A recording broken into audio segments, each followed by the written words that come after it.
আমি দুপুরে লাঞ্চে বসেছি। আজকে একটু বিরিয়ানি করে নিয়েছি, চিকেন বিরিয়ানি। একটা লেগ পিস নিয়েছি আর একটা এমনি পিস নিয়েছি। আমি যে খুব একটা চিকেন পছন্দ করি না, তাই বেশি একটা মাংস নিইনি। একটা ডিম নিয়েছি, এক পিস আলু নিয়েছি, আর একটু স্যালাড আছে সঙ্গে।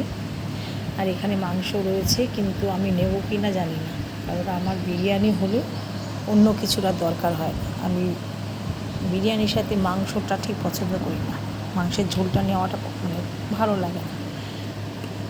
একটু খেয়ে দেখি কেমন হয়েছে।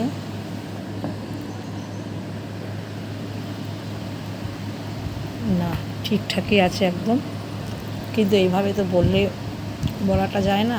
আমি খাচ্ছি, আমারটা তো আমি ভালো বলবো।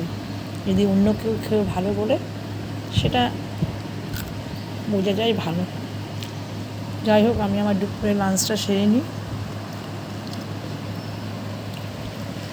মাংস ঝোলটা একটু লাল লাল করেই করেছি, কিন্তু বিরিয়ানিটা সত্যি খাচ্ছি বেরেস্তা দেওয়াতে যখন মুখে পড়ছে পেঁয়াজটা, খুব ভালো লাগছে।